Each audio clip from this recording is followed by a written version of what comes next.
Hello everyone, welcome back to a new video, and I hope you came prepared because today we have a lot of building to do. So sit back and relax, and now let's get started right away.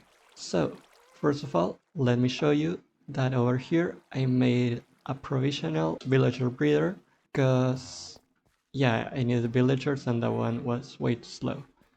So over here I've been getting all the villagers I need to make all the other modules of the iron farm. Also, it's been quite a while since the last episode, so I've been grinding around this place and I got a lot of iron. And not just that, but I have been also collecting leaves so I can spawn proof the top layers of the iron farm. And also I've been getting more deep slate because I didn't know if it was going to be enough. Alright, before starting, I have to point out at something I said on the previous video, thinking I was talking things that make sense, but I wasn't. If we enable chunk borders, which is this one, we will see that I did build the iron farm on a chunk, and I did talk about how villages generate and link to other chunks, and that's all great and perfect. I did explain how villages generate, but that's not related to how iron golems spawn. And I think I did mess up explaining that because I was thinking about the Bedrock Edition iron farms while I was explaining it. But no, the only thing that iron golems need to spawn in Java Edition it's those three villagers sleeping on those beds and getting scared over and over again. That's the main requirement. The other requirement is that villagers also need to be 16 blocks away from any other villager who has summoned an iron golem in the previous 30 seconds. So these ones prevent each other from summoning another one, which is fine. With 3 it's the minimum you need to summon an iron golem, so it's fine. But we do need to make all other villagers and all other modules to be at least 16 blocks away. They also have to be 10 blocks away from any iron golem. So if, let's say, that module in the future over there summons a golem and that goes to this place, they have to be 10 blocks away, which by the way I made this platform with the villagers and spawning platform over there, it would be less than 10 blocks, and these ones wouldn't be able to spawn iron golems as fast as they could. So I made something over here to show that this will be the main area where all iron golems will move towards and then fall and get the iron ore down there. And our villagers are around this place right now. We need to move them up to be 16 blocks away from other villagers and also 10 blocks away from any other iron golem that could spawn. So this would be more or less the size of the entire iron farm. And if you see the size, it's not huge, but it's significantly bigger than the one that we have right there. So let's stop talking and get down to building.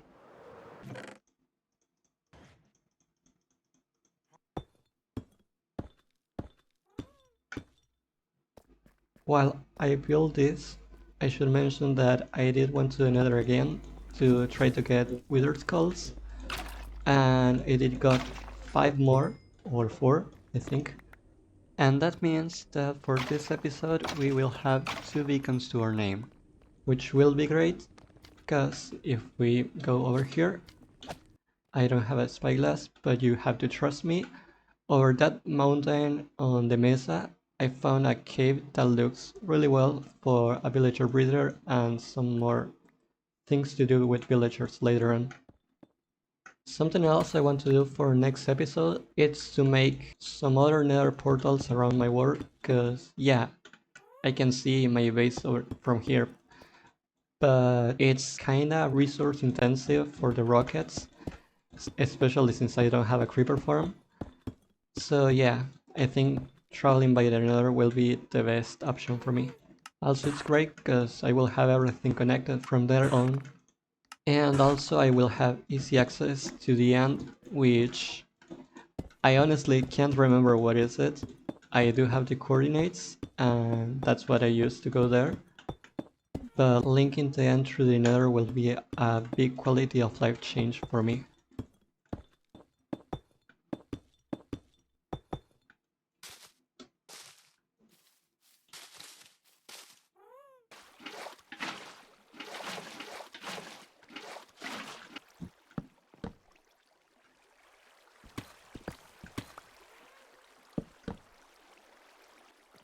I really hope I made this right, because I just copied it from below and a bit from memory as well, so if they escape, this one is my fault.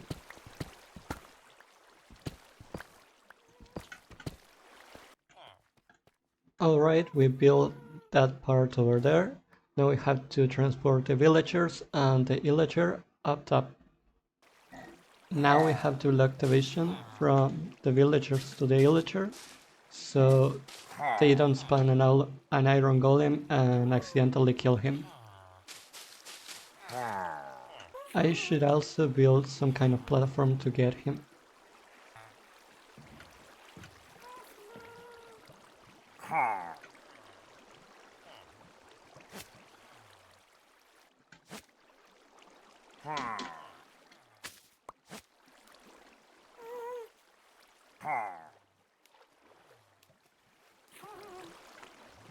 Uh-oh.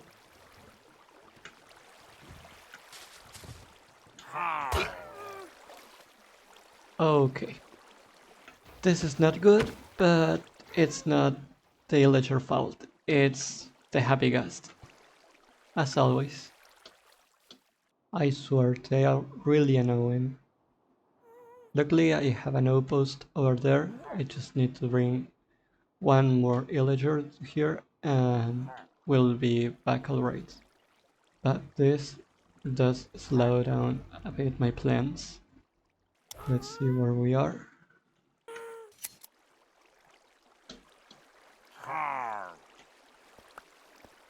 Alright.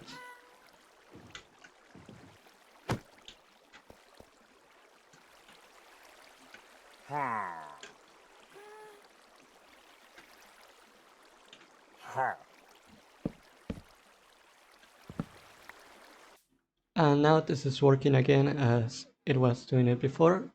Just iron golems fall from high up there instead of over here, where the happy ghost is helping us mark where it was.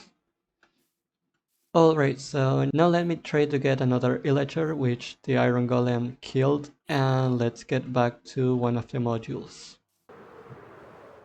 Since we are in the mesa, let me show you that this is the place I was talking about. It has a great view to the iron farm, which will be a tree later on, so it will have a great view from here. This would be the villager breeder, and over here we could move all our villagers to have all trades in a single place. And over here it looks like a great place to have like an aquarium or something to decorate the area. I would be needing to do some mining on this side, but this is almost perfect for me to just start building.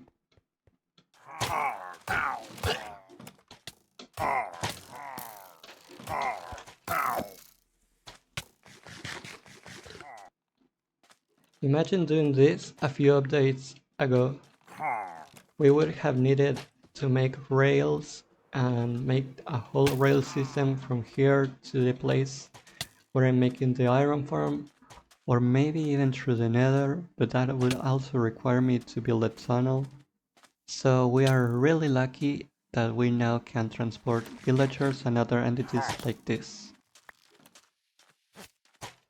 It is still a pain though. Alright, now we have to wait once again for him. Oh gosh, I'm a porcupine. Anyway, we have to wait for him to lose his crossbow and we'll be back making the iron farm again. Also, I think I need to make another name tag. We are back and he doesn't have a crossbow anymore, so he's perfect to go back to the iron farm. Let's not forget to name him.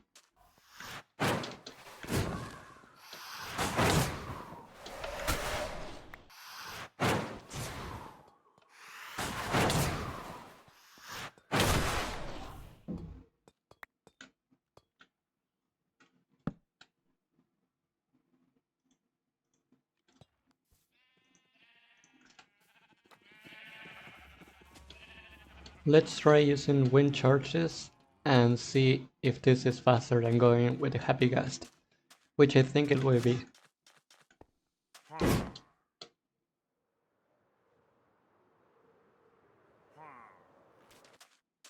Oops.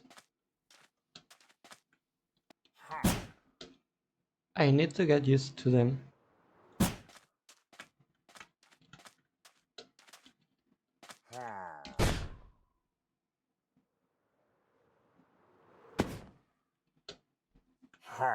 Okay, right there, it was the way I should have done it. I just need to learn how to do that repeatedly. Alright, we brought a new villager, so we still have enough for all the modules. Now let's try to get the other module working. Actually, now that I think about it, I was going to go up and then to the side, but I could totally go just to the side and make the farm over there and use that piece of leaves as part of the floor. Let me think about it just a little bit more and let's see what I end up doing. Yeah, there's literally no need why to go up and to the side, because this will be 8 blocks plus this that will be 8 as well. So over there will be 16 and no golem from here will go to that side, so they won't get in range of each other and it will be far enough from that side as well. Only thing I'm thinking about is maybe this side will be in range of this side, like if a golem on this side spawn right here and they are here, maybe it would be in range, but that isn't something that going up fixes it, unless I go staggered, like one up, one down, one up, one down, and that's not something I want to do. So let's just build to the sides. And let's also level up the ground over here and here, because otherwise they will spawn there.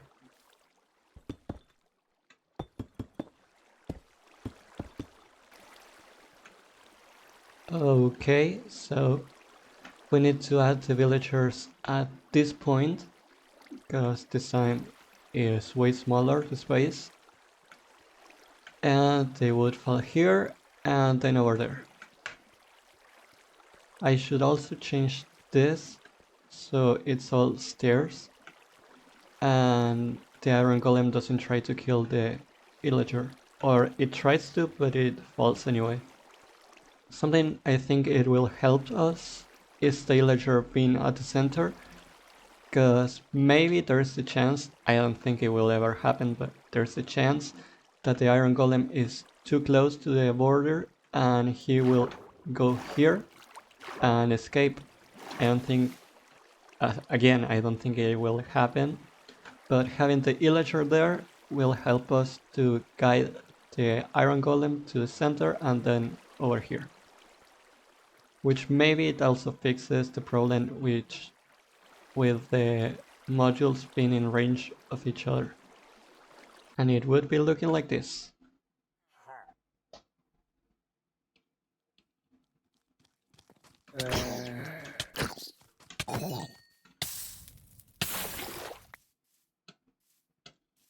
That baby zombie made me remember. What do you think about the new changes to the baby zombies? Do you like them being over a block tall, or do you prefer them to still be 1 block tall? I personally like that they are 2 block high, because, you know, with villagers, when you make trading halls, you usually make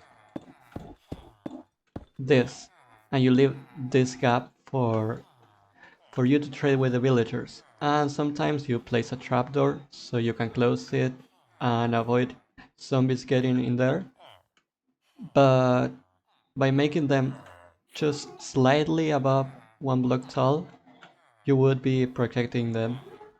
I think. I haven't tested it yet. Maybe they would still see the villager and attack him. Also now spears exist and even regular zombies can attack villagers from that distance. So maybe what I'm talking about just makes no sense. But I think I like the change to the zombie villagers. Have I been saying zombie villagers all this time?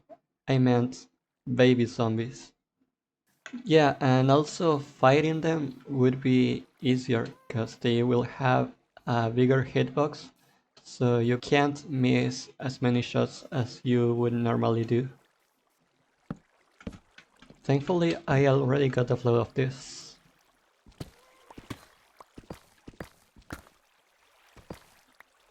I'm thinking that maybe using ladders and try to fly over there would be faster and more reliable than using the happy gust.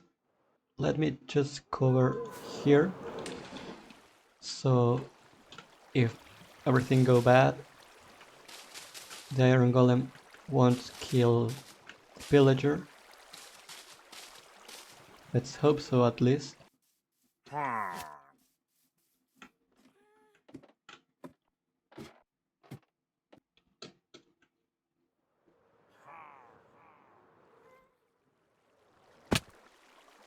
Alright, we're here, safe and sound. Now let's get you out of here. And go to the hole. There we go. Thank you.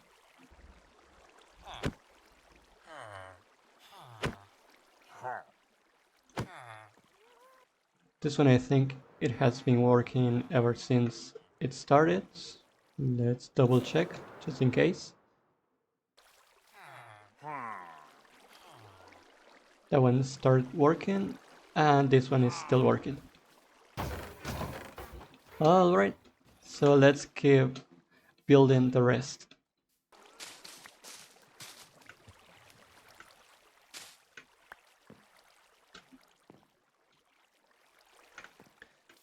Let's see if we can get the disc.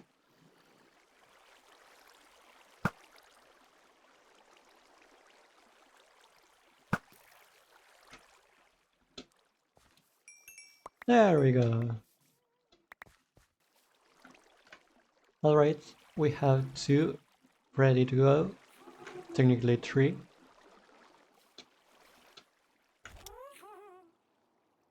By the way, I'm sorry if I sound a little bit like monotone now. It's just that this has been taking a long while. And it doesn't help the fact that I left this for this week because I was kind of overwhelmed because I didn't know how to fit this whole entire build in a single episode. And on top of that, I want to make the villager breeder, so yeah. I'm a little bit tired. I'm sorry, but your friend has to go. I'm talking to you.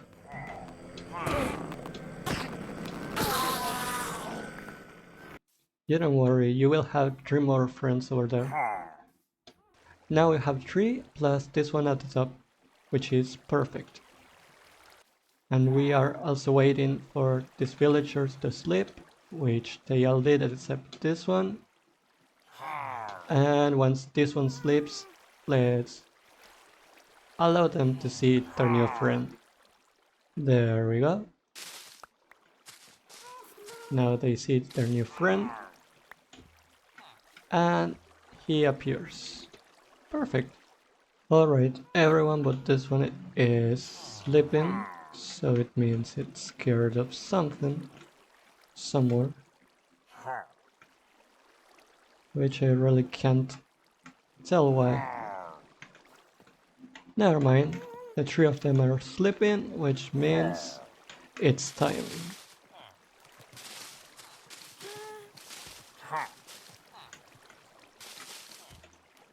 And there we go. And there we have it.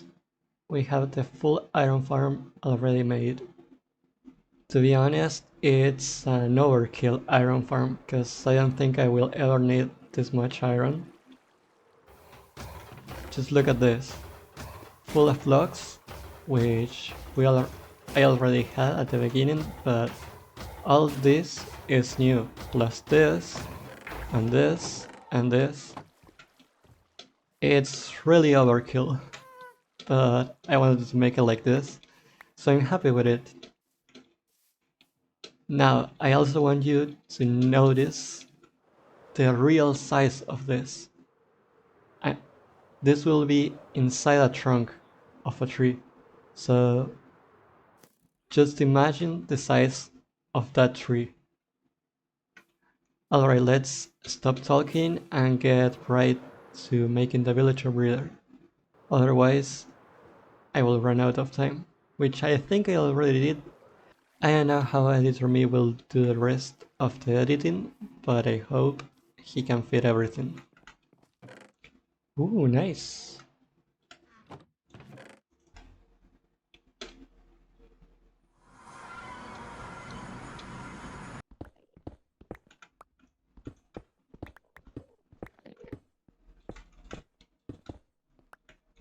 Please, if you play Bedrock, don't do this.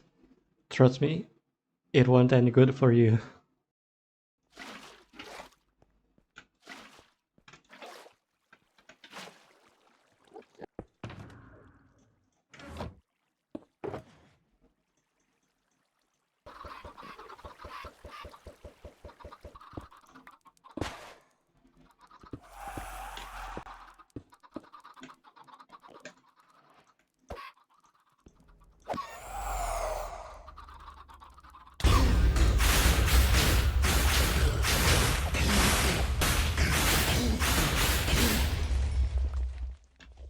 Perfect.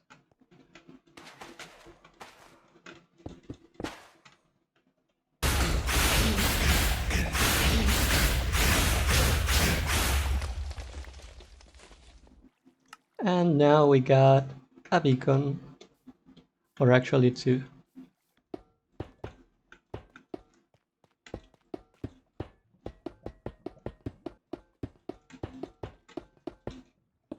For the new and inexperienced players, this is a beacon. You get it from killing the wither, as you saw recently, and you have to make a pyramid to activate it. Another thing you need is to make this beacon, this block, have direct sunlight. So we have to go up and dig straight down, and there we go. Now we can power it up either with iron, gold, diamond, emerald, or netherite if you're that crazy, and you can choose one of the boosts. Haste is the one I will use because it will help us dig a big area quite fast. Now just look at the speed. This is way better for mining. Now the actual thing you need to keep track of is your durability, because it will go really fast. By the way, I'm trying to figure out which would be a good way to keep this open and looking cool for the villager breeder, and I think I will get everything to this layer, and then let's see what I do there.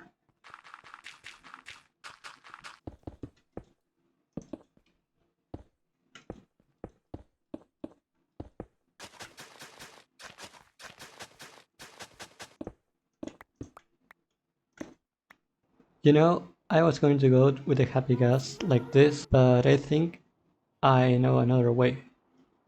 We stand up, we leash the gas, and we just glide towards there. And here we are. Let's try to make a hole for the villagers to come in.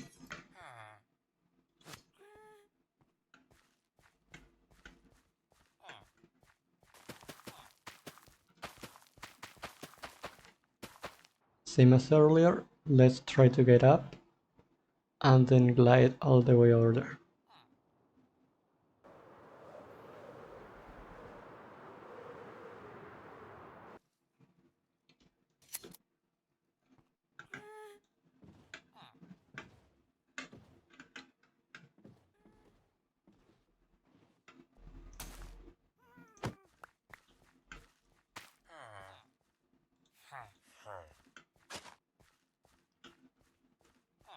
Alright, we got the two villagers over here and the beds over there.